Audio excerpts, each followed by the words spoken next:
And in that moment, we can find that with a blah, blah, blah, blah.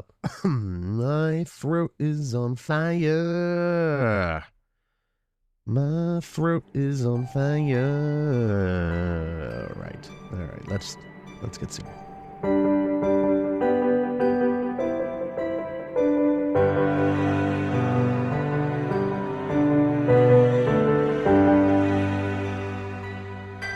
I don't know if it's the onset of the holiday madness or life just being, well, life, but lately I've been thinking about how often we keep pouring ourselves outward. We show up, carrying more than we let on, pushing through, while quietly forgetting to tend to what's happening beneath the surface. Growth doesn't come from force. It doesn't respond to pressure or even perfection. It comes from care, from patience, from noticing what's been neglected and choosing, gently, to nurture it again. We live in a world that tells us to keep moving, to stay productive, to muscle our way forward. But even the strongest things need rest. Even the most resilient roots need water. Sometimes healing isn't loud. I've said that many times here. Sometimes change doesn't arrive with fireworks. Sometimes it begins in the stillness, in the decision to slow down, to listen inward, and to give ourselves permission to grow at our own pace. Today's conversation lives in that quiet space, that place where tending matters more than striving, and where small, intentional care can become something lasting. If you've been feeling worn down, stretched thin, or quietly asking yourself why growth feels harder than it should, you're not alone, and you're in the right place. I'm Dan Bradley, and this is Braving the Bright Side.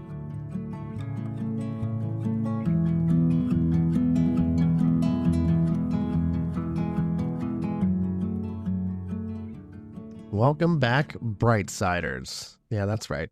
I'm going to run with it, whether you like it or not. I mean, if you don't like it, I'm really sorry. Please know that. But I'm going to run with it. So, Brightsiders, hope you're doing well out there. I'm going to give you a quick recap of my week. This past week, I had the chance to connect with some truly incredible people out there doing meaningful, thoughtful work in the world. Not just in podcasting, but across so many different spaces. It's pretty exciting. The insight, experience, the generosity they brought to the table generally lit a fire under me, and I'm pretty excited to be a part of it. I really believe that these conversations are going to help this platform grow, reach more people, and shine a little more light into some of the darker corners, well, that we're already trying to illuminate. I think it's going to be good stuff, and I'm excited to head down this path, and I'm excited for you guys to hopefully see what comes of it. On the less glamorous side of things, I am currently fighting off a cold that has its hooks in me and refuses to let go. So if I sound like I smoked 7 packs of cigarettes in the 24 hours leading up to this recording, please accept my apologies. I don't do sick very well. I don't really know what that means. Not that many people brag about being good at being sick. But this would absolutely stop me in my tracks and force me to do something I'm not very good at, and frankly, I do not like, which is absolutely nothing. And weirdly enough, in a poetic, frankly, super annoying way, that actually ties into my guest conversation later in this episode. I would have preferred to talk about slowing down without half my face opening up while the other half just shuts down. But the universe works in mysterious ways. Glorious ways, gross ways, disgusting ways, annoying as hell ways, but, mysterious ways nonetheless. Anyway, enough about me being wildly overdramatic about having the sniffles. I hope everyone's gearing up for the holidays. I don't know where you work or what your days look like, but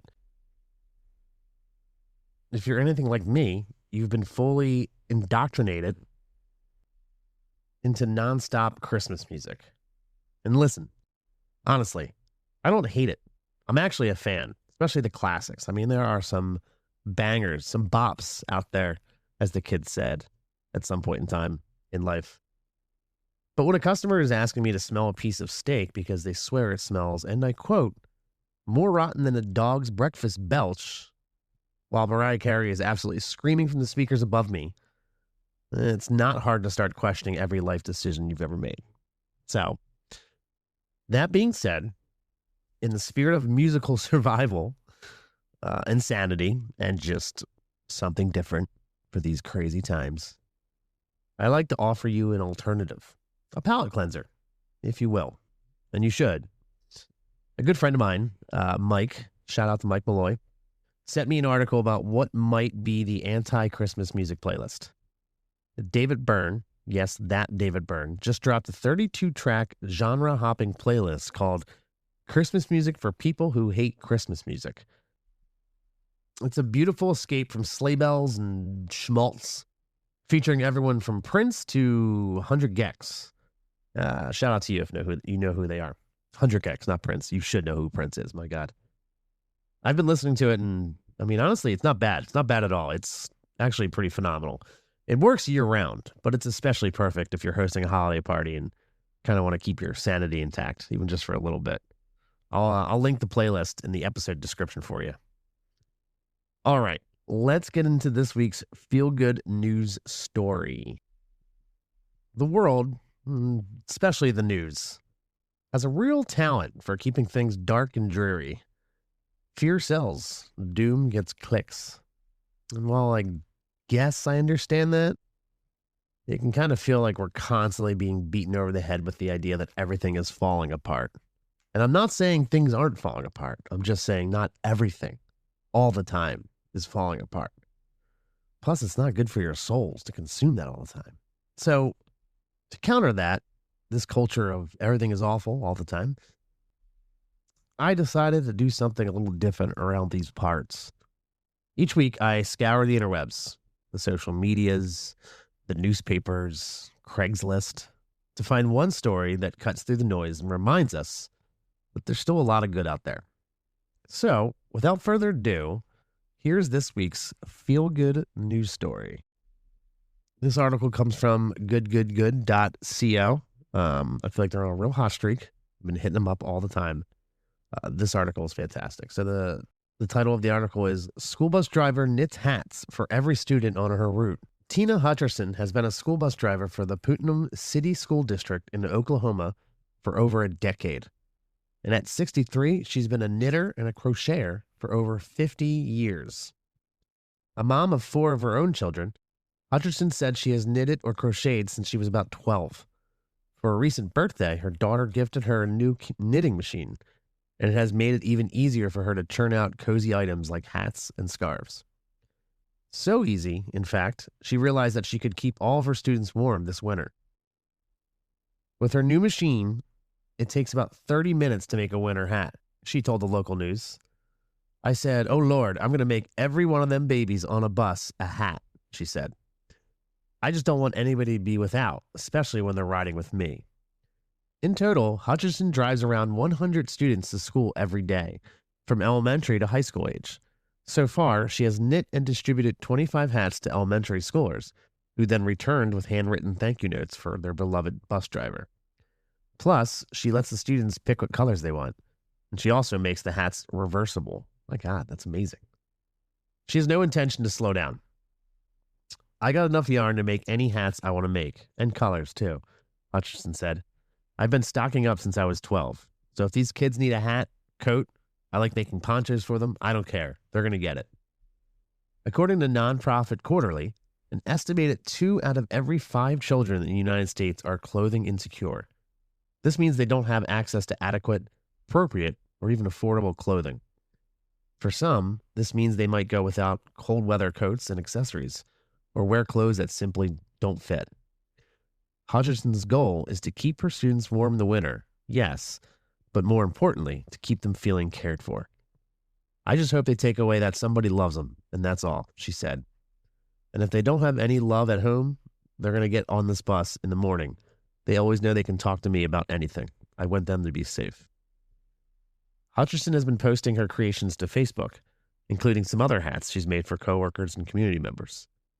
But the project for her bus babies, quote unquote, seems to be one she's especially proud of.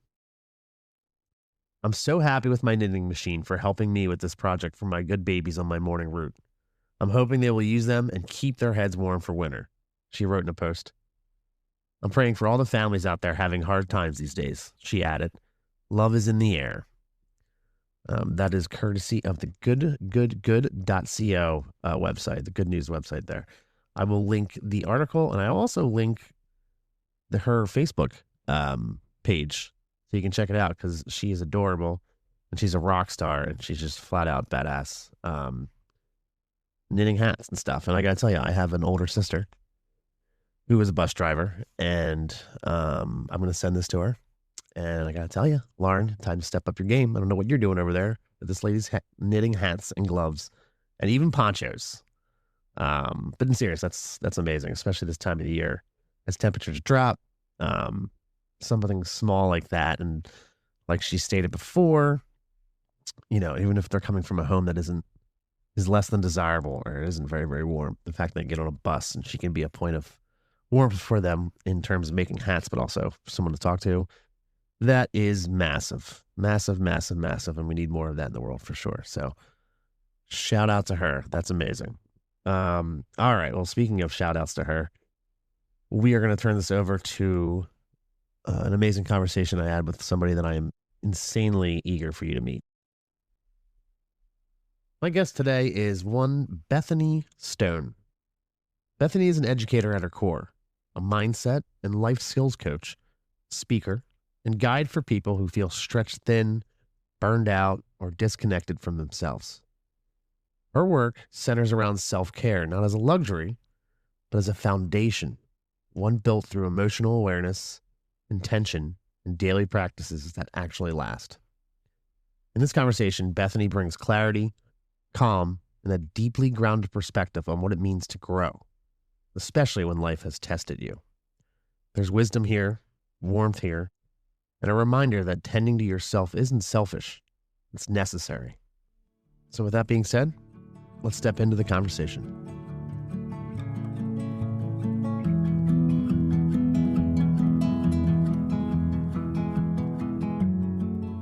How are you today? How are things? Things are good. It's been a busy day, a lot of things unplanned, but it's been a fulfilling day. Unplanned things. I can go either way, good or bad. Like this can be sometimes fun and sometimes frustrating, for sure. Yeah. It's a little bit of both. My son woke up early this morning and was sick, and he's 15, but he's not like a little 15-year-old. He's like a man child. It's like that weird stage of like, I'm now 6 feet tall, but now I'm sick and I want my mom. And I'm like, you're a big boy. So took him to the doctor, all the things, surprising things. Well, I think the joke too is that boys and men in general, when they're sick, we are super dramatic about it too. Very dramatic. I know I am. So that makes sense that he needs his mom. So yeah. Well, listen, we're just gonna jump right into it. Hope your day. I'm glad your day is fulfilling, to say the least. If you could describe your life right now in one word, what would that word be? Blessed. Blessed. Very cool. Love that. I've scoured the internet for inspiring individuals, and your name popped up more than once actually. And I'm after coming across your YouTube channel and doing some digging, it seems like the what you're doing out there is super important, and it's warm, it's inviting, it's empowering. And for those people that don't know who you are, why don't we just kind of give them a quick rundown of who you are and what you do and what you bring. So my name is Bethany Stone, and I'm an educator. Honestly, that's what I am. I am a teacher. I have been a Montessori educator for 23 years. And during that time, I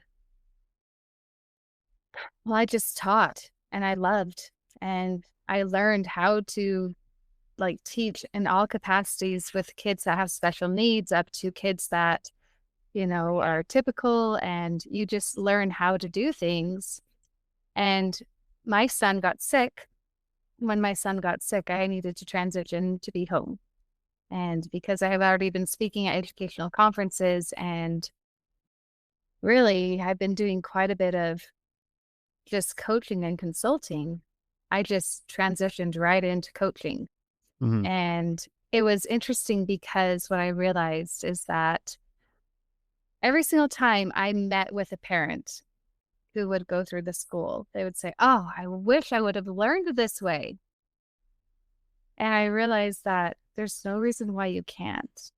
And Yeah. so I just created a curriculum to help and support people where they're at in self care. Because realistically, we don't understand that if we don't take care of ourselves, we're not okay in any level of our lives. Mhm. And so I created a curriculum to do that. And I teach life skills to be able to add that into your life. So Well, that's what I do now. And I do a lot of speaking. so thriving by nature, Yeah, coaching, right? That's what it's called. that's what it's Um, called. yeah, master mindset and life skills coach, speaker, author, and educator. Love that. So when you say like help people with their mindset and you know, helping them with themselves, this is teachers, these are anybody, right? Adults, kids, whoever that needs it. You know what I mean? I work a lot with business owners, actually. Mhm. I didn't realize that, as you kind of start becoming a business owner, you kind of like find your customer. I didn't know who my customers was going to be because I've worked with kindergartners. Yeah. So I was like, I don't know. And it ended up being business owners and Wow. people that owned businesses because they were the population of people that were so stretched thin and everything that they were doing that they didn't know how to balance it. They didn't know Yeah. how to take care of themselves, take care of their business, take care of their relationships, take care of, you know, home life. There's a lot to balance. And it was just adapting the curriculum and Mm, teaching them where they're at. Yeah. that's incredible. How did you, I mean, we'll get into it for sure as we go on, but how did you I imagine like the curriculum kind of developed and changed as you went, right? In terms of the clientele that you're bringing on. But how'd you find yourself just kind of going down that road? Just it just kind of just went once you started helping a couple people or Something that I've always done and is I've been speaking to, well, for over a decade, I've been speaking to educators and teachers. Mhm. And with my speaking, something that always came up with all of the people I'd speak to, all the teachers, is that they were burned out. Yeah. They were overwhelmed. Like by the time Christmas break came around, they're like, I want school to be over. Mhm. I don't want to go back to school. Like I'm done. And so it ended up being okay, if they're feeling this and I was feeling this, this must be a big problem. So it came first there and creating a speech to help and support them. And I actually started writing journals very first. Mm. Is I started writing these little called mindful moment journals, just so that people could just learn one life skill that would support them and help them. Because I found out that as an educator, if you just learned how to have patience and were to practice that skill, it'd become easier in your life. Mhm. If you were just able to practice meditation and just practice that skill, it became easier. And so I made these guided journals. They're actually on my website. And I think I have one actually as a free download, but they're just easy journals that help you develop a life skill.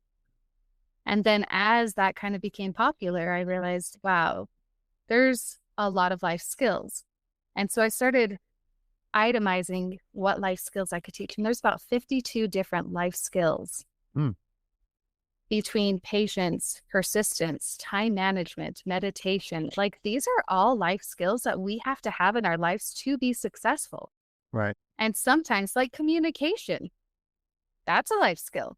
Yeah. There's so many life skills that we don't even realize are skills. And if we don't have them, then we can't take care of ourselves. And then we feel overwhelmed. And it's like this complete cycle that just repeats. So I just was like, well, let's build a curriculum. Wow. Would you say 52 life skills you have or 50 or yeah, 52? There's Um, 52. yeah, that's incredible. So if I don't even know if this is even a real question to ask, but what's your favorite one to focus on life skill wise? Communication. Ah, okay. Yeah. Well, actually, Oh, actually, I just lied.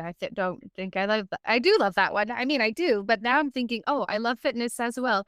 And I love nutrition and I don't know. I love Yeah, all it's of hard to them. pick. Yeah, I yeah. know. So you don't even just go into life skills in terms of, like you just said, communication or, it's not all just mental. It's also physical, right? Physical as well, and diet, it seems like too. So, Yes. Yes. Because the program that I created is 5 buckets of self-care. okay. So you always start with your emotional self-care no matter what. And because I'm a teacher, I teach how the emotions are formed. When we're born, our very first emotion that we have is fear. People don't realize that Hmm. because whenever something happens, a lot of the times the emotions that, were our survival emotions that were developed very first are the ones that we go to. And there's 6 of them, but not all 6 of them were developed right away. Right. And so there's the reasons why and understanding why we respond certain ways, why we have these anxieties, and understanding the why behind, because that is how you teach a child, but we never learned that way. We never learned the why. We're just like, okay, do it. I don't know why you have anxiety every time you walk into a room or every single time you hear people screaming. I don't know why. Hmm. Well, figuring out why you're responding to the emotions. So you're not even able to progress until you understand your emotions. So your emotional self care is first. And then you have your spiritual self care because you have to have gratitude no matter what. If you don't have gratitude, you don't have anything. Yeah. And you have to understand that there's a power, whether you're religious or not, that is higher than you. And that is the foundation of everything. There Mm. is. And you have to understand that and you have to ground yourself and you have to center yourself. And then you have the next one is your physical self care. And that is your diet, your environment, your nutrition, your sleeping, your hydration. These things are so crucial. I'm a bungee fitness instructor. I also teach ballroom dance. Wow. And I run about 5Ks a week because I just like to run. And it's basically a trap once you get to my age. If you like stop running, then it hurts. So you better just keep running. Like you're So in it now. You just gotta keep going now. I know I basically just trapped myself. So I guess I'm a Yep. runner now, but I love it. And I'm super holistic. I mean, I make my own elderberry. I make tinctures. I'm herb.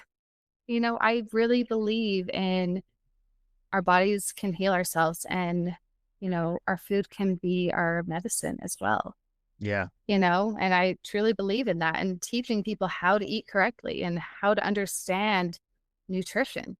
So all of these things are incorporated in self-care. And then you have oh, your social self-care, which is communication, relationships. Like you have to have a good foundation in that and you have to know how to communicate. I've been trained in peace education. Like these are things that are so crucial. How to respond to people, how to show respect. These are life skills. Hmm. And then the last one is intellectual self care. And with intellectual self care, it is the drive, that intrinsic motivation to continue to learn, to continue to study, to continue to find something that intrigues your interest and go after it and learn it. Yeah. To keep growing. Yeah. Yeah. That's incredible. Um, Especially like the diets, like everything you just mentioned is so interconnected. And I feel like a lot of people don't realize that. Like, as something as people look at it as like, oh yeah, eating and sleeping, sure. But, personally speaking, once I got my diet under control and what I was eating and taking into account what I was putting in my body day in and day out, it really changed my mindset. It changed everything. And it just kind of tied right into sleeping well and then tied into going to the gym and becoming healthier. And I felt more driven. I felt more ready to take on the world. I felt I was just more hungry for life the better I took care of my diet and stuff like that. It just, it's crazy how intertwined it all is, really. Everything is so connected. Hmm. Very cool. Um, well, let's before we keep going in your business now, let's find out. Let's talk about you and your All story. right. Sounds good. Sounds good. Um, I going on your YouTube, listening to some of your talks, and then your website and stuff like that. It's you. Your background is pretty cool. You've spoken about surviving a house fire as a teenager. I Yeah. mean, forgetting that you grew up in with Swiss parents and traditions and stuff like that, which is interesting, and very cool. You came from a structured background, Swiss parents, traditions, education. At what point did you realize that the conventional path wasn't going to honor, what you truly were? And how did you start charting a different course? I realized really early on that well, probably when I was 3, Wow. actually. I When I was 3, my mom took this is, one of those core memories that you have.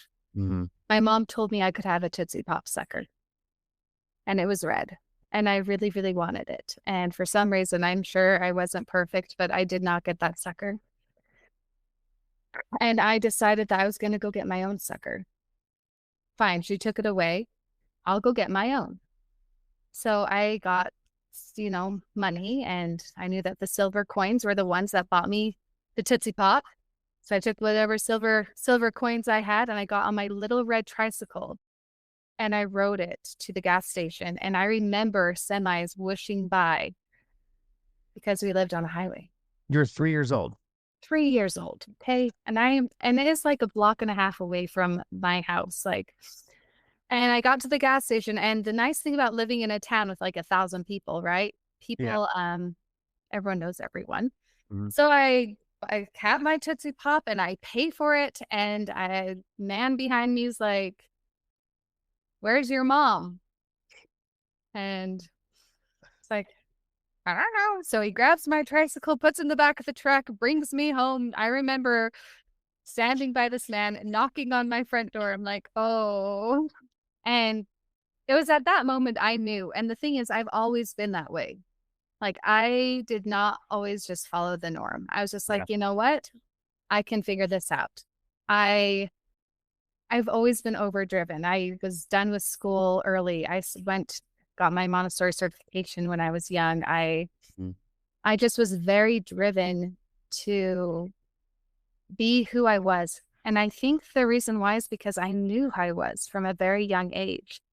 I knew that I didn't need to follow the same path as everyone else, and I was secure with who I was, Yeah, and that's it that incredible at such a young age too to come to that. I mean, yeah. personally speaking, I was nowhere near that when I was younger for sure. I was just born with it. I don't know what the deal is, but I have a son who's like that too, and everyone's like, "He's so amazing." I'm like, "He just came that way." And it just happens, and I just was like, "This is what I'm gonna do. Let's do it." Yeah, Always. that's awesome. Um, Man, 3 years old, flying down to get yourself a lollipop, huh? I 3 years didn't get old. to keep that sucker, by the way. My mom took No? that one away too. So you didn't even get to, you had it in your hand and it was taken from you? Oh, man. No It wonder. was pretty sad. Well, there's more to that story. Actually, she hid it under her bed, and then I snuck under there and I ate it anyways. But, you know, originally, yeah, she took it away, but Yeah. I did get my Tootsie Pop. Listen, I mean, that just speaks to more how driven you were, you know? I know. I mean, I found it. I Wow. looked for it. Yeah, man. Um, at 3 years old, I was afraid of a Teddy Ruxpin doll, crying in the corner, and you're Oh, you're driving next to semis going to get lollipops. Um, you've spoken about surviving a house fire as a teenager, and how that shaped your resilience deeply. Can you share what that early trauma kind of, I don't know, taught you about, your strength, your vulnerability, and the idea of kind of rebuilding? yeah. So when you lose everything, there's something that happens. You have a realization of what's truly important. And when this fire happened, I was 16 and Mm. I wasn't even there. I was at a ballroom dance competition, a state away, and my other siblings were home. And when the house burned down, because it's of the small town, there's only a volunteer fire department, and the whole house was consumed because it was an electrical fire. Everyone got out, and I had to hear everything secondhand because when I came home from the dance competition, and nobody told me until after I was done dancing the final, nobody would said anything to me. Like, and that was something I had to process too. I'm like, why would you guys not tell me? Yeah. But at the same time, they didn't want it to like affect, which it probably definitely would have. Um, but after I danced the final, it was my uncle. My uncle came out onto the dance floor and he gave me a hug, and I knew something was wrong and he told me. So then I hear the story secondhand from everybody, and I go home and there's only a roof because fire departments can't get there, especially in a farming community where the everyone is snowed in. Where Like was it's this a at? blizzard. It Yeah. was in Ashton, Idaho, and there's like 1,000 people. Everyone lives clear out in the boonies, and when it is a snow blizzard like it was that night, no one's going to the fire station. You can't get in. The roads are closed, and there was only a roof left, and we had nothing. And I went to my grandma's house because that's where everyone was living, and we all just had air mattresses and were just sleeping wherever there was space. Hmm. And I remember feeling like almost bad because I had more than anyone else. I had my dance bag with like, some things in it that I brought to the dance competition, but my siblings and my parents had nothing. Mm. They didn't have a toothbrush, pair of socks, underwear, like the things that you just think and you take for granted. They had nothing. And the nearest store is, was a Walmart, and it's 35 minutes away. Like, it was kind of a big deal for a very small community. And the coolest part of this, and this is what I learned, every religious denomination in that tiny town started coming to my grandma's house. They knocked on the door, and I remember this laundry basket with toothbrushes and toothpaste and socks and slippers and like clothes out of their closets. And they were giving things to my family, blankets, things like that. I still have one of the blankets that was given to me Wow. over that. And everyone and my friends, my best friends, they went through their closet and they gave me their best clothes so that I would have clothes to wear. And this was a really difficult time for me too, because it was right before. So in the town, it's called Distinguished Young Women's now. It's a scholarship program that, you do in high school as a junior. And it was a week before that program. And so I was just going to drop out because my formal dress for Poison Appearance, my talent, everything had burned up. I had nothing left. And so I wasn't even going to do that anymore. And my friends pulled together and said, Bethany, just do this as a talent. You can. So I sang, which was great. And we all pulled it together. And there was an envelope that showed up in front of my grandma's door that said with $400 cash and said, Bethany, go get a dress. Like this town pulled through. Like, and it was like, this is what true community is. And you realize what's the most important things. Like when you go through things like this, you realize what is the most important. And it is literally your family, God, and the connections that you have. It doesn't matter. These worldly things just do not matter. Like we put so much weight in so many different things. We put so much weight in, our cars and our, our nice clothes, our Our appearance all or these all these things. When you take all of that away, what truly matters are the relationships that you have with mm, family and God and everything else, because that is what it's really about when you strip it all away. And it was that realization of that. And I remember very clearly So there's so much more to this story. After our house burned down, we're all living at my grandma's, and we get a phone call from, I don't even remember who my parents got the phone call through, but it was for my older brother. And they just told my parents that my older brother is coming home because they think that he has lymphoma cancer, Oh, and he was serving a mission for our church in California. mm, Our house had just burned down. And my parents were just like tipping point of everything. And I will never forget that we are sitting around as a family. And I mean, we just did a lot of crying and hugging and just gratitude fulfilling moments. And we're just sitting down as a family. And my dad kneels down and says, "We need to say a family prayer." And we kneel down and pray. And the coolest thing, and I will never forget this prayer, he just said, Heavenly Father, it's your will. We're here, but your will. Whatever happens to, Sam, whatever happens with the insurance for our house, all these things, your will, because we have each other. mm, And just putting everything and trusting God and just having that peace that I have everything, even though I have nothing. yeah. Wow. It was huge.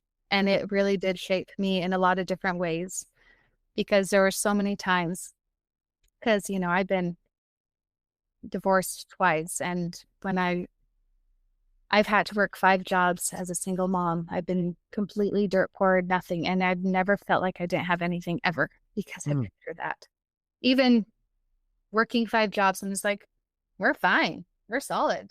Like, because we right. have so much more than what you think. Yeah. Yeah. I mean, you touched on it, the power of community coming together like that too. And having, especially your father having the grace with all of that to just kind of be like, all right, well, we're going to deal with it. We're going to do it. We're going to get through it. I imagine that was monstrous in terms of the effect it had on you moving forward in your life. It's such a Yeah. And positive that way. that was a really crucial period of development too. Whereas, I'm a 16-year-old girl and I mean, right at that point you think image is everything and it's all about, you know, what everyone thinks of you Hmm. and realizing that no, it's not. Yeah. Yeah. Wow. That is powerful.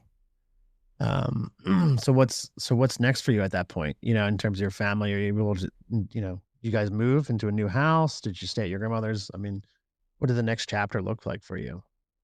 We stayed at my grandmother's house until they rebuilt, because we had a business. My parents own a business. They own a landscaping business. So we needed to stay on the property. So they rebuilt and we were able to move back in, but it took a while. It was really difficult. I remember, there are times where when you're confined like that, and as all the emotions kind of go away and reality sets in, you start collecting your material things again, and all this Yeah. stuff kind of happens, right? It's And humanity, right? Like it's yeah, being a human being. You want your stuff and your well, corner of the you room. would go through these things. You'd go through this, I can't be with all these people, right? Yeah. I'm too close to all these people. And so I'd want to escape.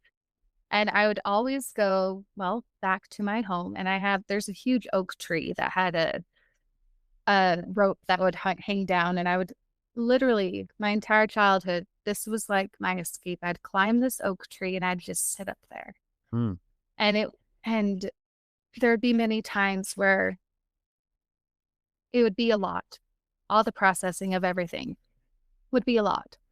And I would go to my house where the rubble was, and I'd go and I'd climb my oak tree, and I'd just sit up there and I'd cry. And I'd just have that moment to reground myself and even though, yes, you're collecting possessions again and you're seeing all these things, to reground yourself and just take a step back and okay, yeah, my family is kind of annoying because we're like on top of each other, but I love them and they are the most important thing.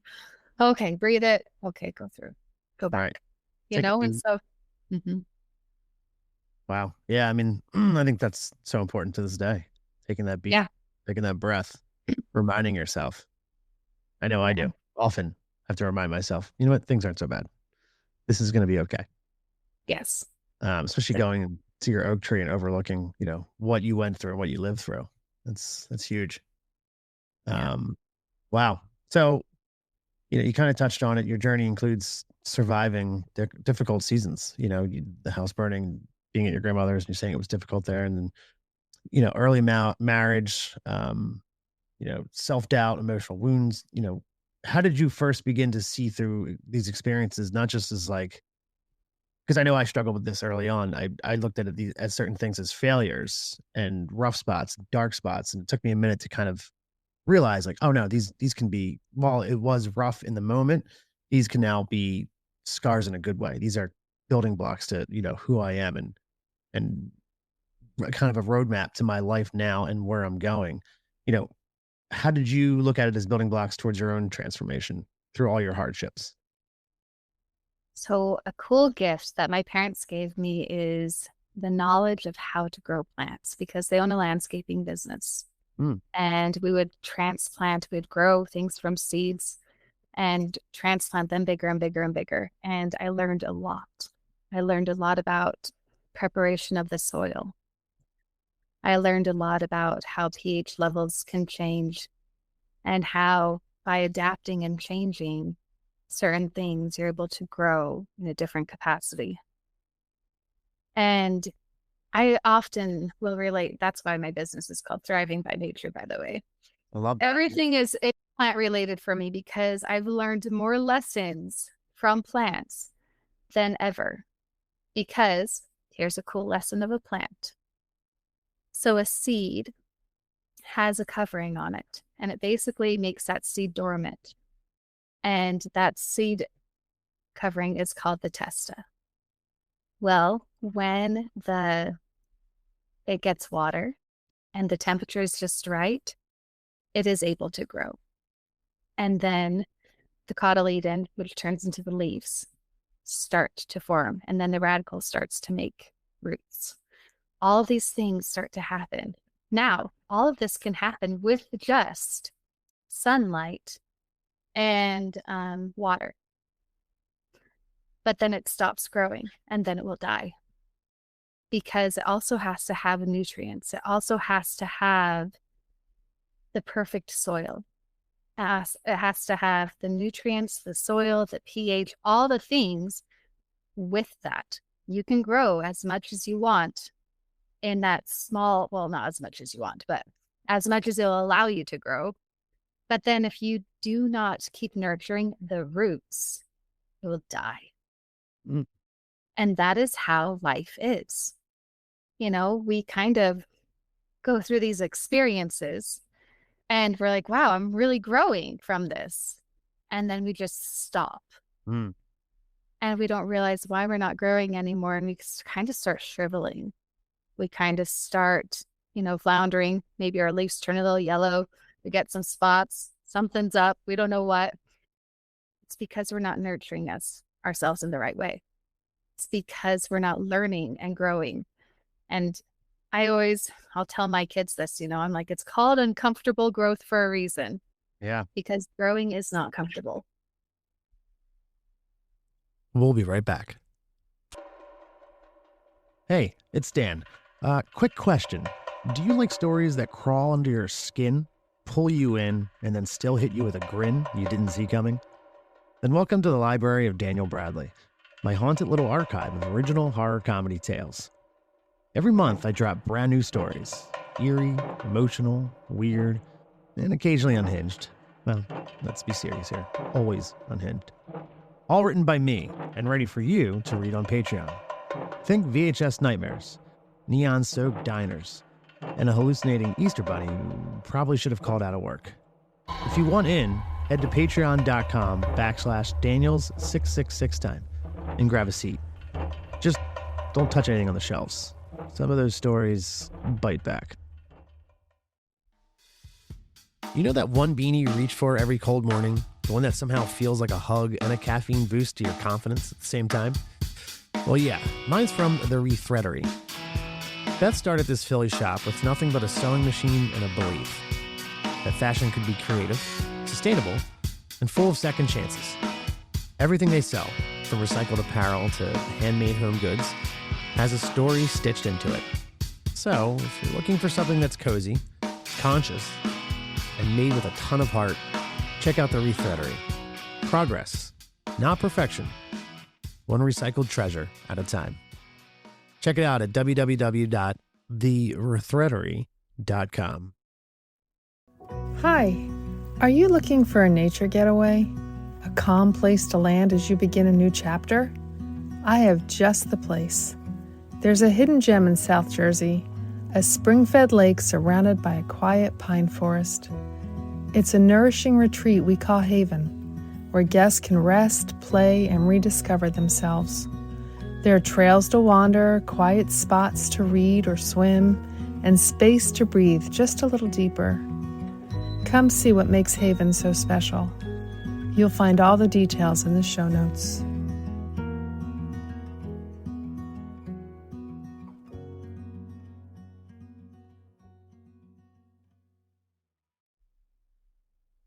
Welcome back.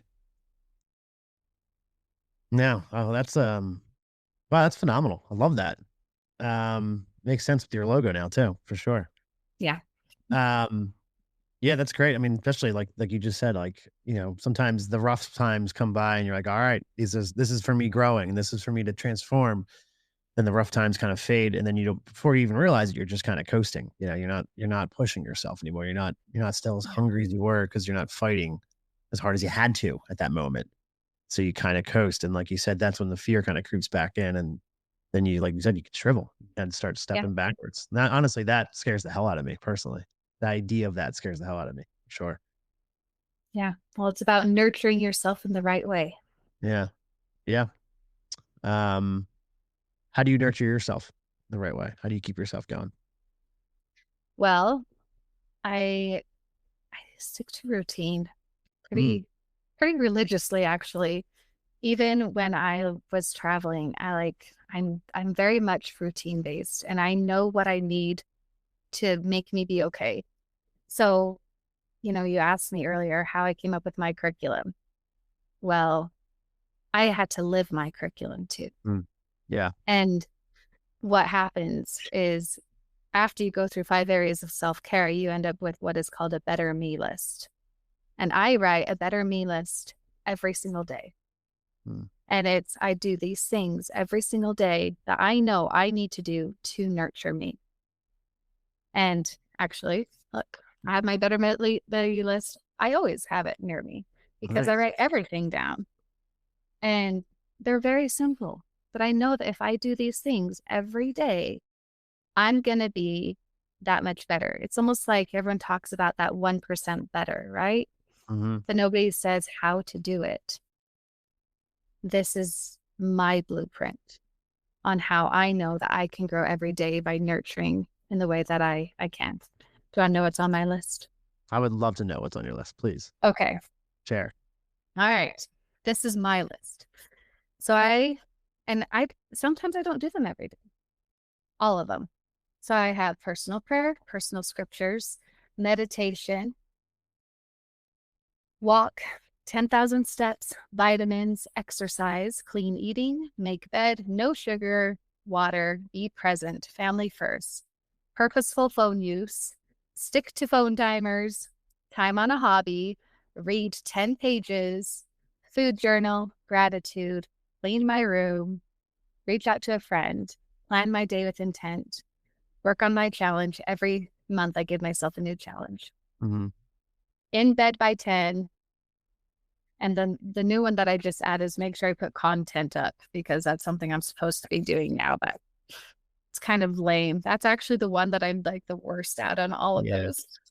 It's like, I'm, yeah, I'm right there with you. I'm like, I gotta put stuff up on all the time for the podcast. I'm like, I know. It's like one of those, anyways. I think because for that one, it doesn't really fulfill me, but it's something mhm, I should be doing. So that's mhm. why it's a struggle. But these are things that I know that and they're not hard. None of these are hard. So Nothing. so that list that you just read, is that list, do you write that out every day or are you adding to that each time? So that's just you writing that out for today. Cause I was literally expecting like 5 things. Shows you where I'm at. But then you kept going. I was like, oh my gosh. All right. Um, Every day I write that out. I write that out. So my routine is I wake up at 4:30 in the morning and I get my husband out of the bed most of the time, and we're at the gym by 5. Mm. I do whatever I'm gonna do, whether it's weights, running, whatever it is that day, and then I sit in the sauna for 20 minutes. And in that 20 minutes, I do my little hot takes that you saw, and I do this every morning in the sauna. And then I come home and I make breakfast. We have family scripture study, make the kids' lunches, and they go to school and I go to work. Like this is the routine. Hmm. And I always make sure I'm done before the kids come home because my family is my priority. And I mean, I've turned down speaking engagements because it's over dance. There's a dance competition that weekend. I'm sorry, I am not available. Like that is priority right now. I'm not going to have these forever. So Like cool. this is where I'm at right now. Those Yep. things will happen again. But right now, it's more important for me to be at a dance competition than it is for me to be speaking and making buku bucks, whatever, right? I would rather be present because that's what actually matters. Yeah. Very cool. Um, yeah, the sauna is a magical place for being productive. I'll tell you what. I get a lot of work done in the sauna as well. It's Uh, magical. it really it really is. It's a magical place. Man, that's incredible. And also kudos to you for not going after the buku bucks, as you say, but focusing on what's important to you and your family. And being present. That's amazing. That's awesome. And also I'm gonna probably start writing a list out like that as well. I don't know if I'm gonna have like 29 things like you do, but I'm gonna start small and build my way up. When I started my list, I only had 3 things. And they were when I was at actually, I started creating this list when I was, well, suicidal, like, because my second husband was, like, terrible.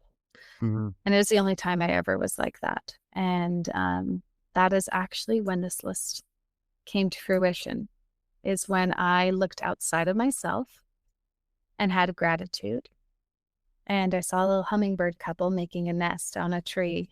And all of a sudden, I had something to live for because, well, I'm a Montessori educator and I know how rare that is to see that. And I'm like, holy cow, those are hummingbirds right there outside my window. Yeah. That one little thought when you're in the dark, dark place is light. And it was enough light for me to realize that this is not okay. And it was enough light to realize that I needed to do something for myself. And that is when I started this list. And it was only 3 things. And it was make my bed, drink water, take vitamins. That was it. I mean, stuff that you should be doing normally, but making that list and realizing that I'm doing that for me. It Mhm. changes everything.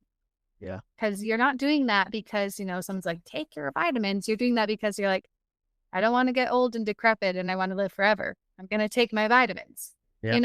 like you're Yeah. doing it for you. Wow. I love that. Um, that's such a powerful message in its own. The fact that, you were in a dark place like that, and you saw the hummingbird and you just kind of held on to that moment and that lightness and, pulled yourself out of it. Um, that's so cool. Obviously, Braving the Bright Side, we love stories like that here. So that's really, really cool. And that's important for a lot of people out there to hear too. Just, at your darkest moments to find a piece of light and hold on to it and pull yourself out. Yeah. There's something that I teach called the virtuous and vicious cycle. And it is crazy because the vicious cycle always starts with just one negative thought.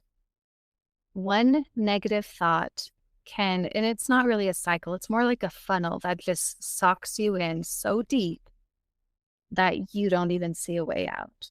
And Yeah. so many of us are caught in that and we don't realize it. And the only way to get out of that is by a little glimpse of gratitude. Mm.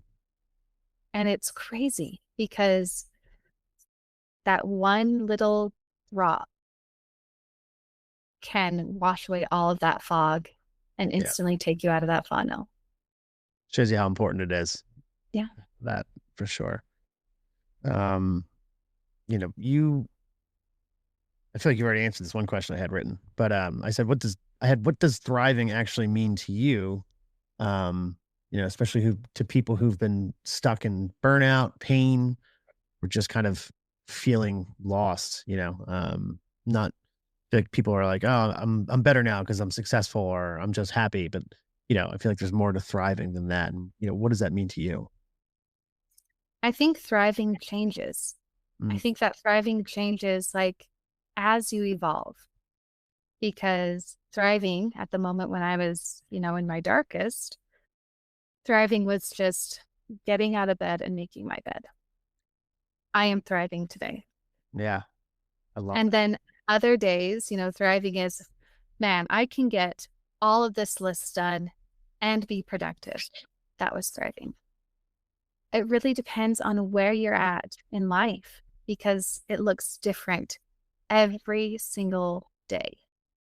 But it's also that mindset that you take because we sometimes are so negative in our own thought processes that we don't see how valuable we are and how much progress we're making. We just focus on the progress we haven't made.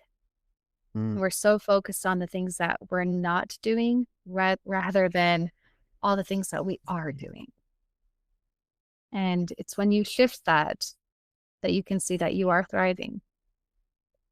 yeah, that's man, that's really good. Should build a career around this because that's a really great answer. I know, right? So weird. I totally should. I think I'll do that. Yeah, yeah, I'm telling you, there's something there. Yeah, that's a phenomenal answer. It's so true too. And again, I feel like that's going to help a lot of people out there. It's important to know, even when you don't, stop focusing on what you don't have, focus on what you are thriving in. And it's something as simple as getting up in the morning, despite the world or your brain or whatever trying to keep you down. The fact that you're getting up in the morning and you're going to work, or something simple like that. Yeah. That's important. That's why I still today have make my bed on my list. Mm, Because guess what? There are days that are just not good. Some yeah, days you just don't have a good day. But if you made your bed, no matter what, you accomplished something. yeah. And that is where I was when I was, really not okay. Mm, Is if I can at least make my bed, no matter what, I did something. And I could focus on that. Like I did that and I did that for me. And it just changes everything.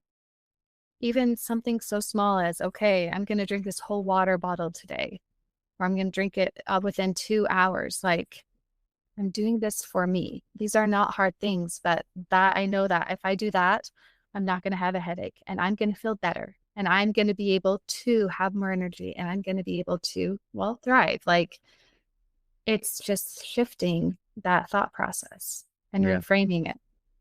Perspective, shifting that perspective. Yeah. Um, What's great leads perfectly into my next question, and which is, this is also something that, like, social media also plays a big part into, and just the world in general. There's this, hustle and perform mindset. You go on social media, it's like no one cares about your feelings. Work harder. Never stop hustling. This.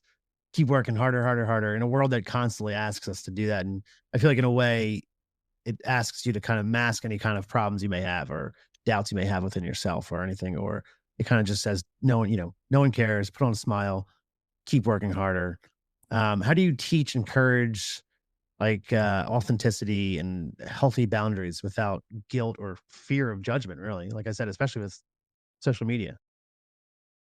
Well, I feel like I'm just trying to do it by example at this point Mm, because I am not like, you go on my social media or on my Facebook or things like that. Like, I am not I don't advertise huge. I'm trying to, but it's just not me. Like, yeah, I'm just not like, if you do not do this, your life will not be successful. The force that is behind everything, like, right, right, this is the only way. I mean, the way that and I'm just like, no, I am very, it has been a complete shift. And I went into everything being like, you know what? Even if I end up not being successful in whatever I'm doing, all of my coaching, I'm just going to be me and I'm going to teach. I'm not going to gatekeep. I want to give away as much as I can because teaching by example. And so like in my little hot takes, they are 2 minutes long. And all I'm doing is like, here is a thought for today. This is something that you can think about.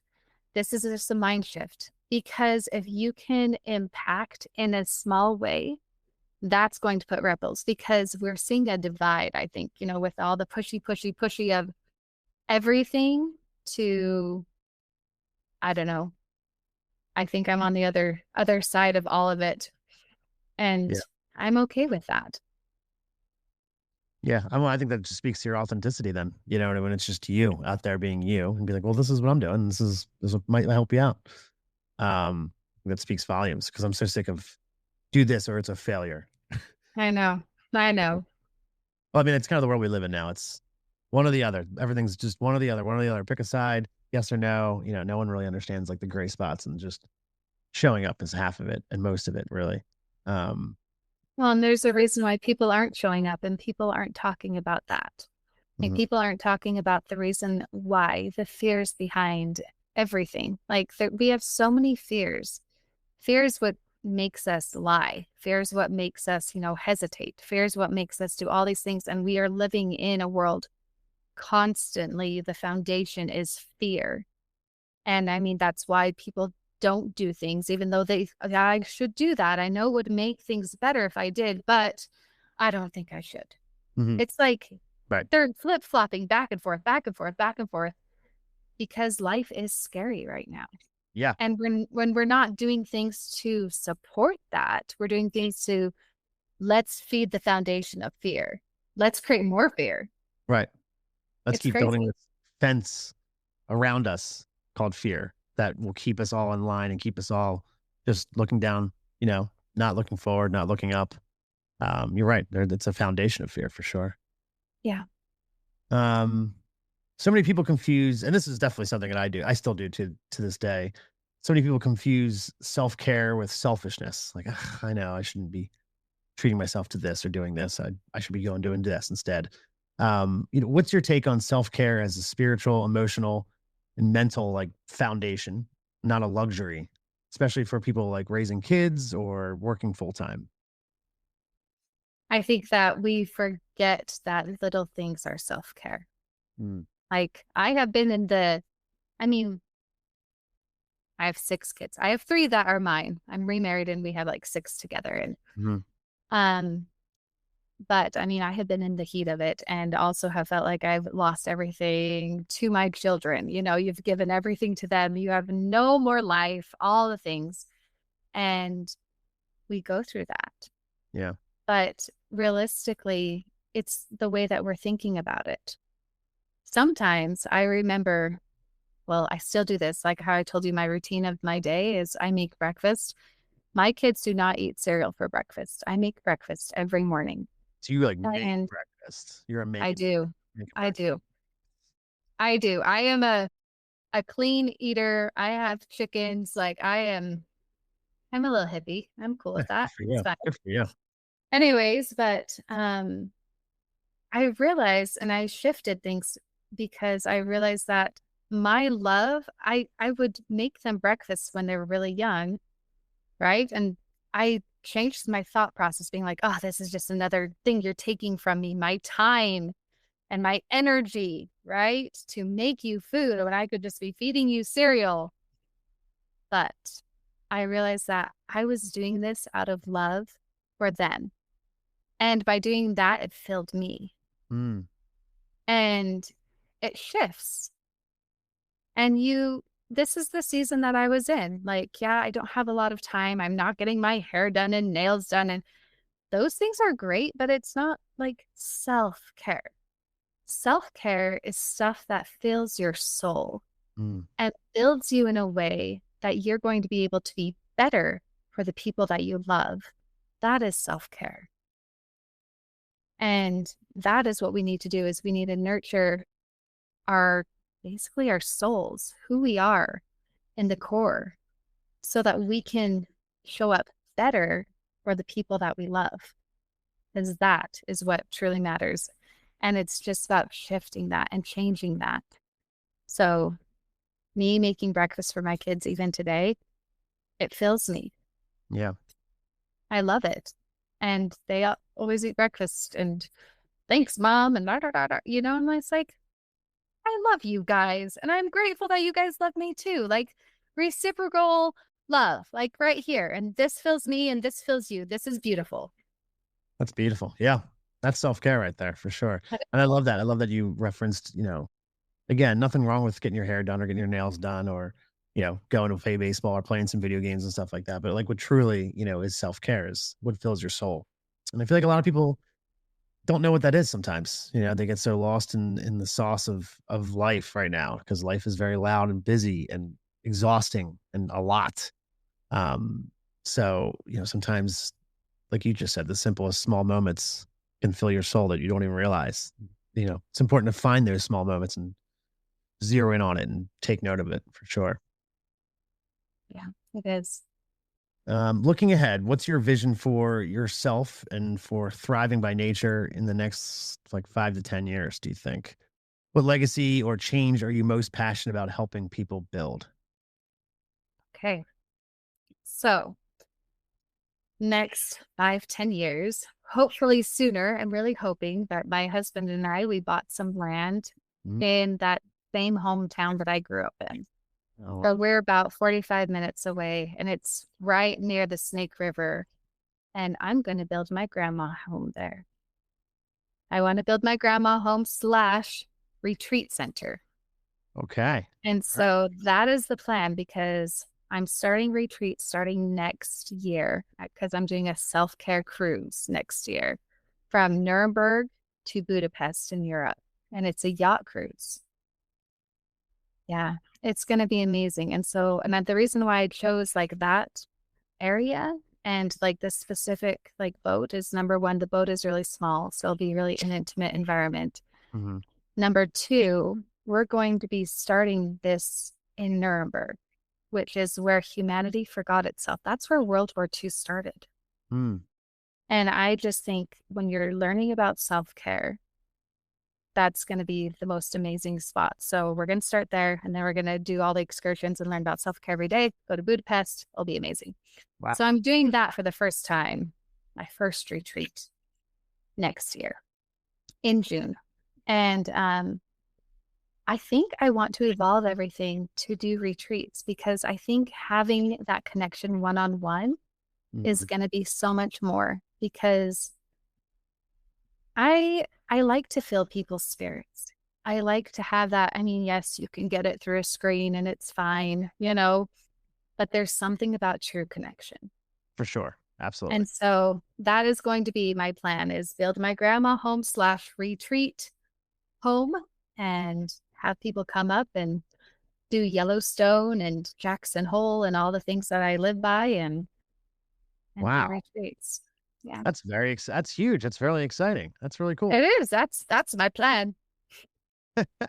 Um, that cruise, is it already filled up?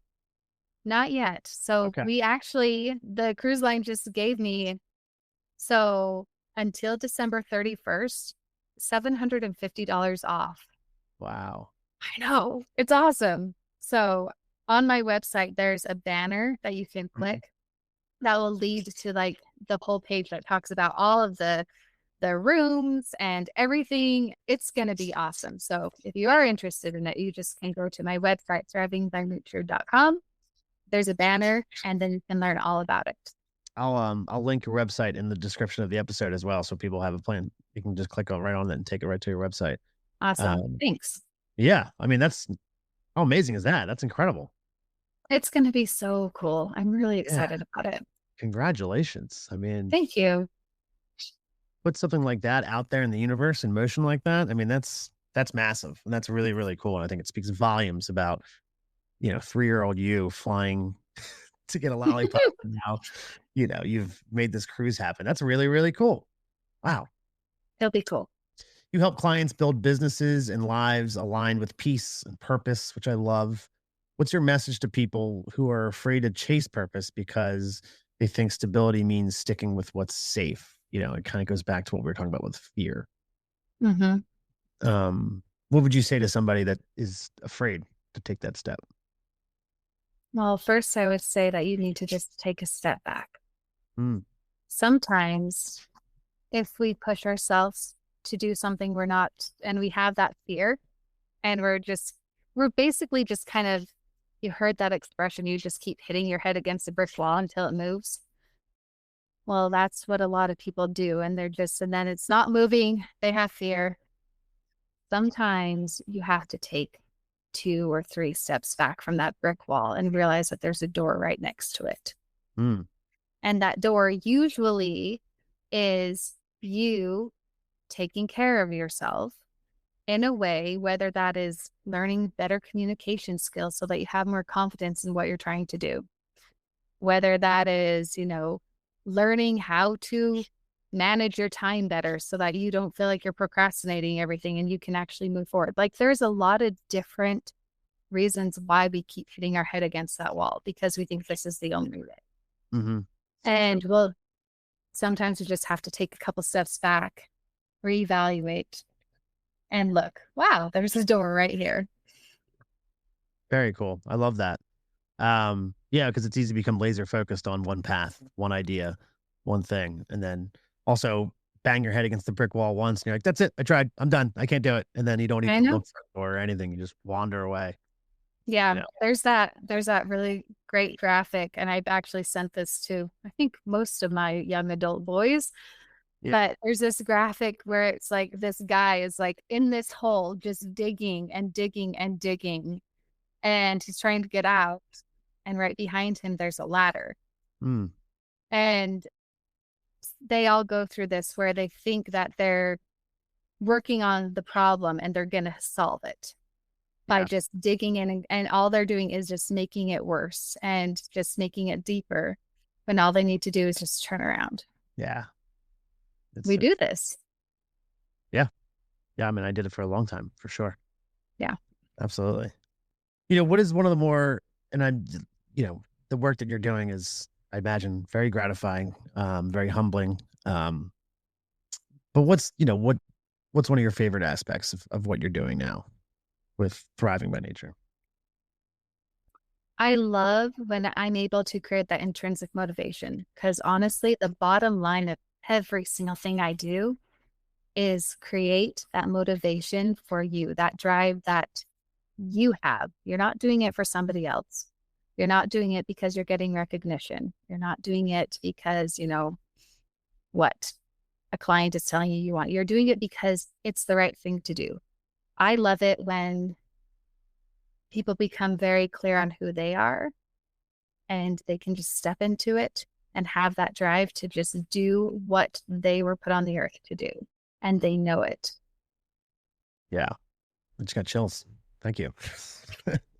Well, like one of the things that I like to think that helps listeners is when I have guests on, they talk about their dark spots and their dark patterns that they pulled themselves out of. You spoke about your divorces, specifically your second one that had you in a really bad place. Can you speak more to that? And then, I know you mentioned the hummingbird, but like what the steps you took to kind of start finding yourself again and getting yourself back on a path that you knew you were supposed to be on. Yeah. So we have to start with my first marriage. Okay. So I got married quite young. I was 19 Mm-hmm. and got married quite young. And I was very, very naive. I didn't know a lot of, like, I had not been around drugs or alcohol. Like, these things did not, I mean, I'm from a very small town, did not know these things. I mean, I heard about them and but There was no like major like drinking parties and stuff like that in the small little town of. well, there were, but they were like, as a young kids, you're like, oh, those are the druggies. You just stay away from the drug. You know what I mean? It's like, those are the kids. You just don't hang out with them. The end. And so I never just would hang out with them. I just was like, do my own thing, and then I marry this guy, and he is like, still to this day, he is a really good guy. And we were married for 10 years. That's who I have my 3 boys with. And the first year of our marriage was great. Second year, things started getting a little weird and I didn't understand what was happening. and I would smell weird smells. And because I was so naive, he would play off of my naivety and be like, "Oh, that's totally a skunk," or "That's totally," I'm like, "Okay, that's weird." He Like the in this same age as city. you at this point? Same age? No, he's 4 years older than me. Okay. Anyways, and so I'm like, "Okay, whatever." And so time moves on and I'm finding like I didn't know what beer smelled like. Like literally, like Oh, really super naive, okay? And I was like, that really smells weird. Like, what is oh, it's just, and you just lie. Just lie to me. yeah. And I would notice things changing. Well, as time progressed, like I discovered and I found things out and, all this stuff. But I realized that he was starting to abuse drugs and alcohol. And I often would become, he was a angry drunk. And I'd often become the end of that anger, like Mm, physical. So there's a lot of physical abuse that happened. A lot of physical abuse. I mean, so much so that at one point he held a gun up to my head and was ready to shoot me and all the kids. And there was a lot of stuff I didn't know how to process man, I mean, how as is a it a process? as a young mom, and how he would change so drastically from this really awesome, nice guy to we need to walk on eggshells. I need to protect the kids. We need to hide, like all these things. And so it was this whole flip flop thing back and forth. And I didn't know what was happening psychologically either. I didn't realize that what was happening was I was actually, um, well, it's like Stockholm syndrome, right? Yeah. And you hold on to like this little tiny glimmer of hope. Oh, he's being so nice today. Oh, just crap. Just bleh, like terribleness. And oh, wait, there was that one thing. And then just Right. all the terrible stuff, right? And it's Yeah. like, oh, wait. And so you go through this cycle consistently and you lie and you cover. And my parents had no idea what was going on. I'm living in another state and I'm lying out of my teeth because fear, because you want to protect, because shame. There's a lot of things that happen emotionally that I wasn't ready to and even understood how to process. Well, that marriage ended up, you know, 4 affairs, all the things, like Mm. pretty much everything that you can think of in a marriage that was not good was happening. Like he served me divorce papers on a marriage retreat. Oh my gosh. I know. Okay. So moving forward, we ended up getting divorced. Right. And I was diagnosed with battered wife syndrome, Mm. which, it's basically Stockholm syndrome. Like Yeah. you just very, very quickly, I was preyed upon by an even more evil man. You wouldn't think that that is possible, but it was. And he convinced me that I had to marry him. And if I wasn't feeling like I needed to, it was because of my past. And I probably have like some mental stuff and I needed to marry him and blah, blah, blah, blah, blah. I'm like, I don't know. I just don't feel like, I feel like this is really fast. I feel like, no, no, no, no. And he's an attorney. And well, he was. Anyways, he's like, you need to marry me. I'm like, okay. And How long, so, yeah, long after your divorce was this? like, months, like, Oof. he really prayed after me, and I was not okay. Like, not okay. And it was so much worse. You wouldn't think it was worse, but I would take like physical abuse any day. I would rather be punched in the face than have somebody nitpick at me and emotionally abuse me to the point where would have no self-esteem till I felt like nothing. And that is what he did. And he would tell me that I would have dissociative disorder. He was diagnosing me with all of these like mental disorders all the time and telling me all this stuff. I'm like, I'm like really level headed. Like I like graduated early. I've always been really good. Why are you well, this and this, and this is why, your ex did this is probably because you're like this. It like mentally mixed up. Mhm. And here is the difference between physical and emotional abuse. Physical abuse can end, but emotional abuse plants a seed of poison. Mm. Literally, like everything is related to plants with me. And that is literally what I felt. I felt like even when he wasn't there, I could hear his voice. Mm. I could hear him saying these terrible things, just grinding me even more. He's not even there. And I'm being ground to dust just because I'm now afraid to mess up, because these are all the things he's going to say to me and I'm hearing them. And I'm grinding myself now into dust. And he planted that seed. And I started suspecting a lot of different things, anyways. And I was really, really quite sure that he was molesting his children. Really quite sure, because I'm an educator. I'm trained on these Right. things, on the signs, but I'm crazy. I'm imagining everything. I'm imagining all this stuff. Well, I walked in on him. Mm. I was not imagining. And oh, yeah. And of course, I'm like ground to dust. I'm not okay. And here's the thing, we have to step back just a little bit. Mhm. The only reason why I was able to stand up to him and continually say I'm not imagining things is because I started taking care of myself, because I started my Better Me list, because I was in bed thinking about pills I could take to take my life away, because I was nothing, because I, had no worth, because all the things. And then I saw those hummingbirds. And because I saw those hummingbirds and started investing in myself, I became stronger. And I was able to then stand up and say, I'm not imagining things. This is not okay. And I started building myself. Mm. And I built myself in a way that when I did see things, I knew, and I didn't have to question myself because I had already been building. Needless to say, the cops came over and all of the things, they cited him to stay outside the house. Well, anyways, huge, huge thing. And the quickest divorce ever. If you ever want a very quick divorce, marry an attorney. That's in a lot of legal trouble.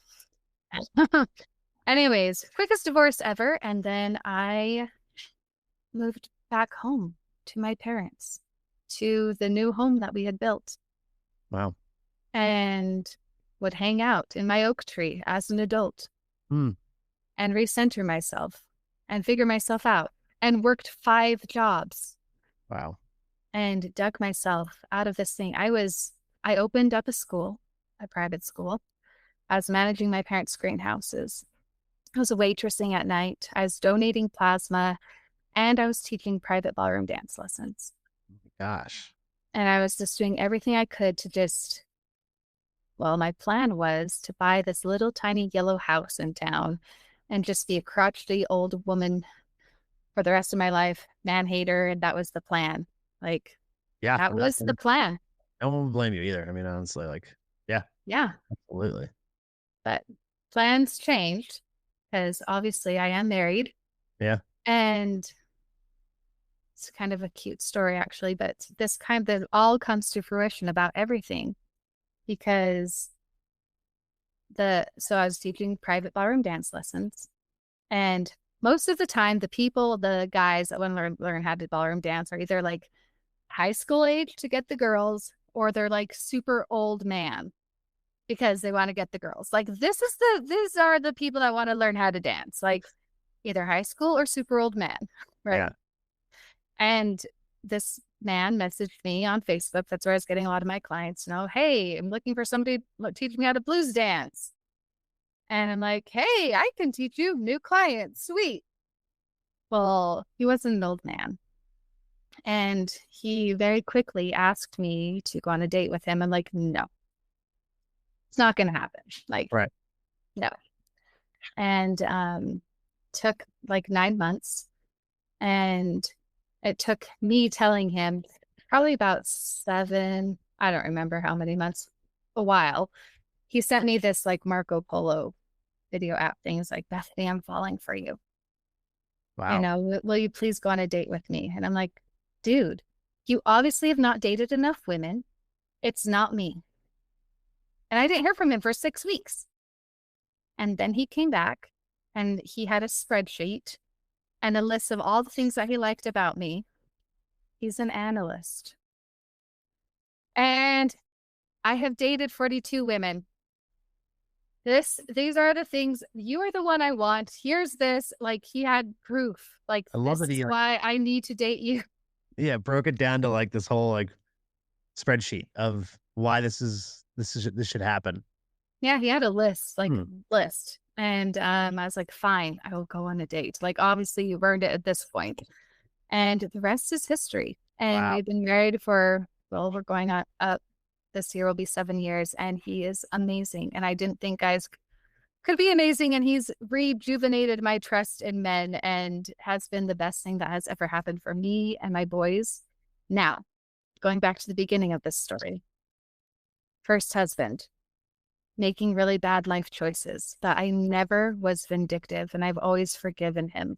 Not just because I had battered wife syndrome, but because it's who I am as a person deep in my soul.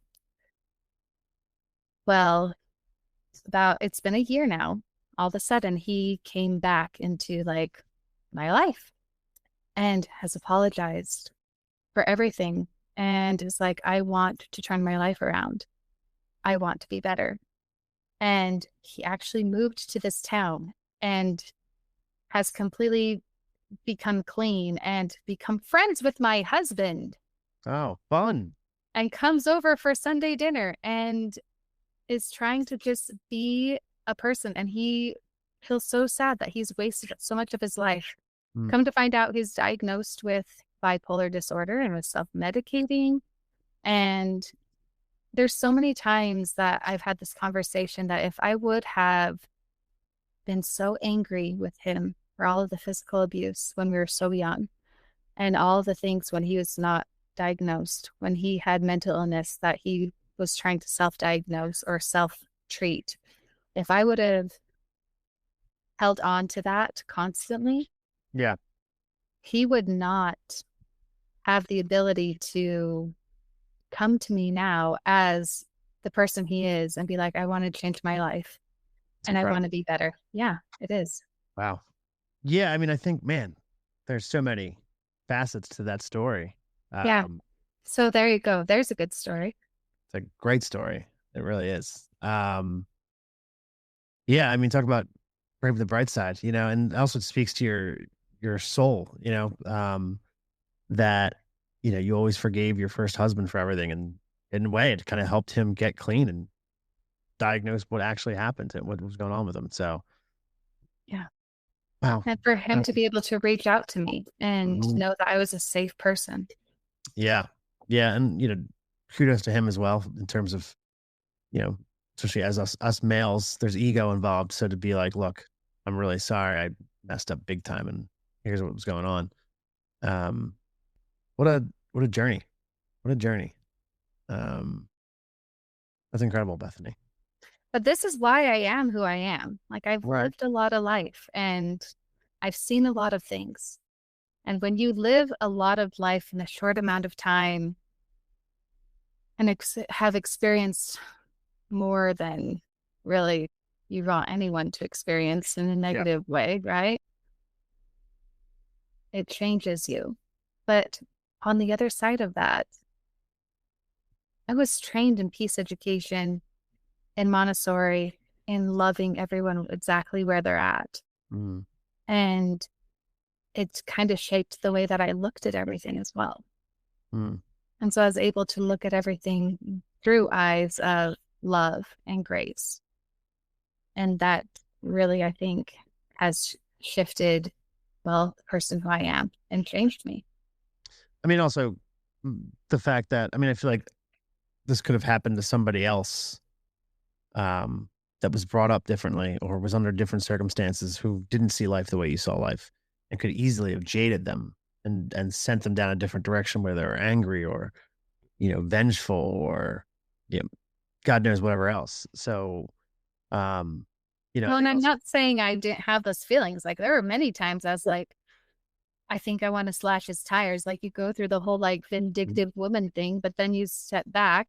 It's that stepping back for a minute and realizing that why? What is that going to accomplish? mm-hmm, And I always ask myself when I do get that to that point, like, am I doing that to make me feel better? Because is it going to accomplish anything? And what is it that I want to accomplish? right. What is the end goal here? And that's what I was getting to is that you took all of this and the fact that you use that to help people, um, speaks volumes. I think that's really, really cool. It's amazing. Thank you. If you can talk to somebody who, might be just starting their healing journey or someone who hasn't started, they just feel stuck or broken and they feel like they keep making these steps and then they feel broken again and they just can't seem to, um, feel like personally or anywhere get on the right track. What's something you would say to them to kind of just keep them going? I would say that you need to find somebody that you trust and that you love, and you need to reach out to that person.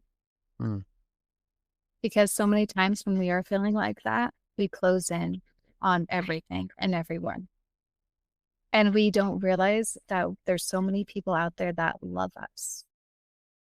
And when we can't see our own worth, sometimes we need somebody else to show it to us. yeah. And that's something that we forget. We go through these things where, we're in that vicious cycle and we close in on ourselves and, we'll try and then we'll close in. The hardest thing to do is to pick up that phone and like call your mom, call your friend in another state, reconnect something that's been dead for a couple of years and be like, hey, how are you doing? Those are hard steps to make, but Yeah. those are probably the most beneficial steps to make because when we can't see our own worth, sometimes we need somebody else to show us. Mm, so true. So very true. And it goes back to that idea of fear as well. There's a little bit of fear there of making Yeah. that step for sure. Um, what's your go-to reminder or mantra when life gets heavy?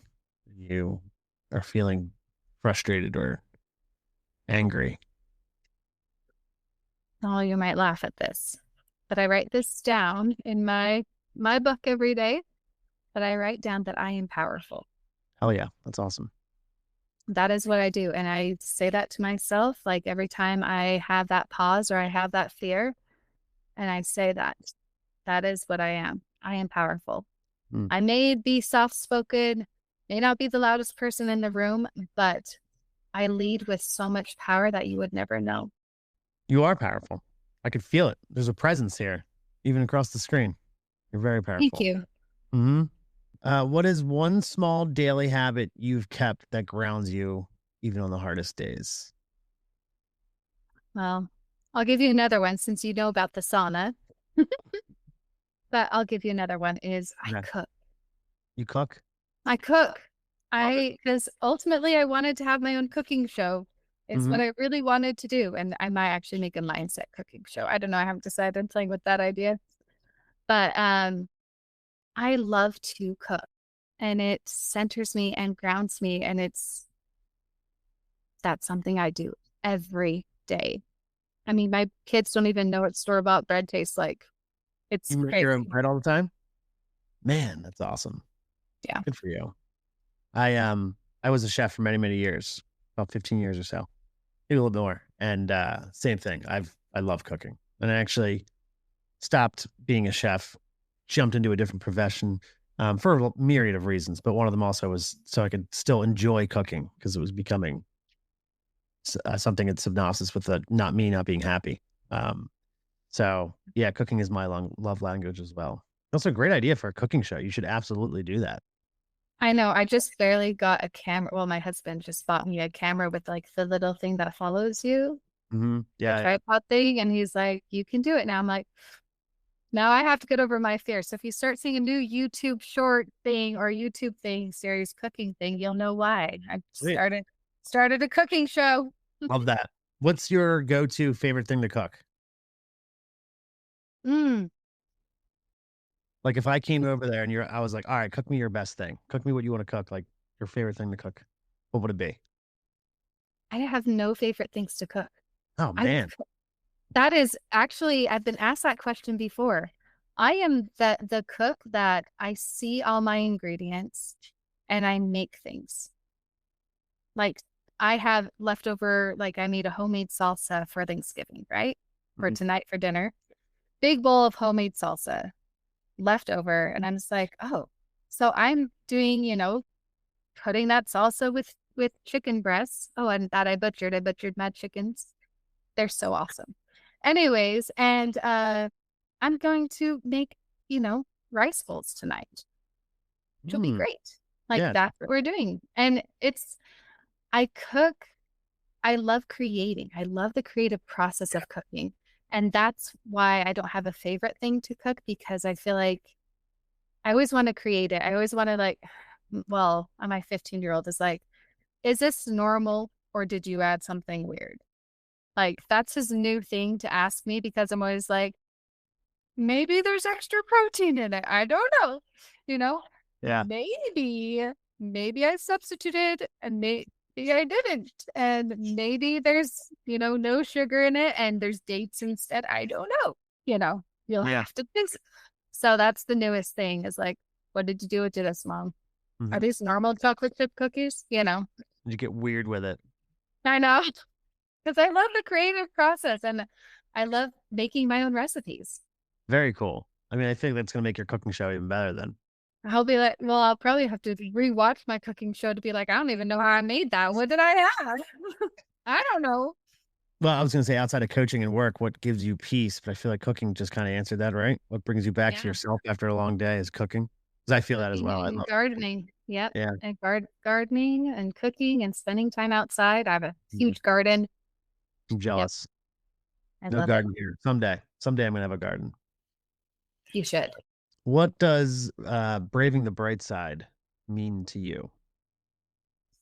It means that even when things are happy and good in your life, things can look good.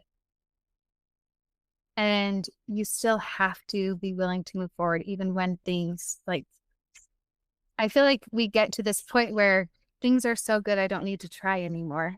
I don't need to put forth the effort. But I feel like when you're braving the bright side, you're putting forth the effort all the time, ready for whatever comes your way, whether it's difficult, whether it's more light, whatever it is, because you're ready for it. You understand you are strong. Wow. Do you have any questions for me on anything? Mm. What's your favorite thing to cook? You would have thought that I would have an answer ready for this, just in case. Yeah. Um, Honestly, it's actually I haven't made it in a while, but especially when I was a chef, gumbo. I used to love making gumbo soup. Um, It's a good one. yeah, I love the smell of it. I love everything that's in it, and I love how long it takes. Like you kind of have to just kind of simmer it for a while. And my favorite part is when it finally starts thickening up. It's like the really exciting part. And then also the longer it sits in a refrigerator, obviously within reason, it gets better. The flavors This is true. kind of keep kind of getting together and making the gumbo even better. So, and plus it goes over rice, and rice is like one of my favorite things in the entire world. I love white rice. Yeah. Rice is pretty good. What kind of rice do you like? I mean, right now, purely out of trying to continue to eat clean and healthy. I'm not proud of it, but I use minute rice right now, white rice. Oh, But honestly, I guess I really like Southern cooking because I like a Cajun dirty rice. mm, Yeah. So like organic brown rice as well. It's pretty much my go-to. nice. I use jasmine rice the most, Mm, I think. yeah. I ate jasmine rice pretty religiously for like a year straight when I worked at a certain restaurant. Yeah. Mostly because I liked fluffing it at the end. Once you pour it out and you have to fluff it with the fork, it's the best. Yes. So much fun. I know that, right? It's just like cloud. Yeah, yeah. It feels so good to do that. Yeah, for sure. Listen, Bethany, I don't even know where to start in terms of, well, I just want to blankly say thank you. I feel very honored to have you on this show. I'd be lying, I'm pretty new to this. This is going to be my 19th, or you might be I think you're my 20th episode of the podcast, which is a little bit of a milestone for me. But, as I look for guests to come on here and, certain criteria in terms of inspiring individuals and stories and just people out there just doing good in a world that seems to be, not necessarily is, but seems to be getting darker, and rougher at times.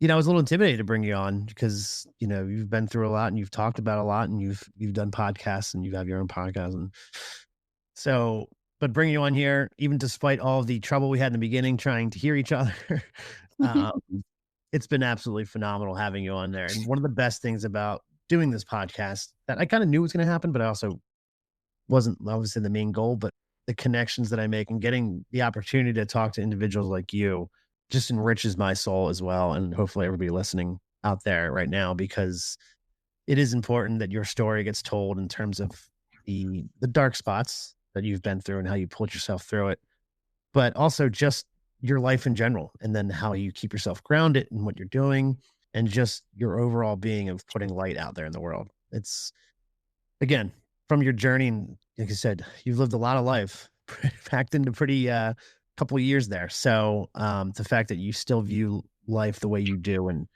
how graceful you are, it's nothing short of inspirational for sure. Thank you, Daniel. That's really kind. Yeah, I mean it. So I want to thank you for being a part of the Braving the Bright Side. And I hope you continue to make your bed and make your lists. And I'm going to start making a list every morning, starting with making my bed. It's a good one. Like I said, I'll link your website. Anything else that you got going on besides the cruise and the upcoming? I'm starting group coaching, which is going to be a new venture for me. And so I'm starting group coaching, and I'm offering 60% off right now, what I would normally charge, which is huge. Yeah. And how I'm modeling it is that there'll be like morning slots and nighttime slots, and you can choose your slot, and then you'll have access to me, and we'll be talking about self-care and building yourself. And in a group setting, which I think people learn better in groups. Mm-hmm. And then I'll be able to guide it. You'll have tasking and voice messages with me. And yeah, that I can send you a link to that and how to sign up for that. And then I'm just coaching and speaking. Those are the things I'm working on. And those are all on my website as well. All right, cool. Yeah, send me that link and I'll put it in the description of the episode. And I will also link your website as well, so people can check it out and also jump on that sweet cruise, hopefully. I know, it'd be super fun. Yeah, it sounds absolutely amazing. I'm not gonna lie, I'm gonna take a look at it myself and see what I can do, if I can pull it together. But thank you so much for being here. I really, really do appreciate it, Bethany. Yeah, thank you, Daniel. Yeah, you take care of yourself. Have a great night. Thanks. Bye. Bye.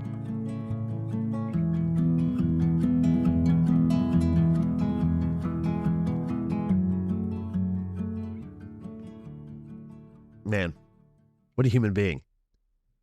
What I like about Bethany, and I think she kind of alluded to this or talked about this very briefly during the conversation, but there's a gentleness to her work, but don't mistake that for softness. What she's really offering people is something steady, a way to slow down, to listen inward, and to remember that growth doesn't come from force. It comes from care, from patience, from tending what's been neglected for far too long. Bethany's work reminds us that we're not broken. We're just human. And sometimes what looks like burnout or failure is really just a signal that something inside us needs attention, nourishment, a space to breathe. I'm incredibly grateful to Bethany Stone for joining me today, for her openness, her wisdom, and the heart she brings into literally everything she does. This conversation meant a lot to me. So Bethany, thank you so much. Before we go, I just want to leave you with this. Taking care of yourself isn't selfish. It isn't indulgent, and it isn't something that you feel like you have to earn. It's the quiet, necessary work of tending to what keeps you standing, mentally, emotionally, even spiritually, so you can keep showing up for your life in a way that feels honest and, arguably more importantly, sustainable. If something in today's conversation stirred something in you, or if you just need someone to talk to, I'd love to hear from you. Reach out anytime at bravingthebrightside@gmail.com or find me on Instagram at braving_thebrightside. And if you got a story you feel called to share, maybe your voice is one we need to hear on this show. Thank you for spending a little time on the bright side with me today. Until next time, keep braving it. One step, one sunrise, one honest conversation, and yes, one well-nurtured root at a time. I'll see you next week.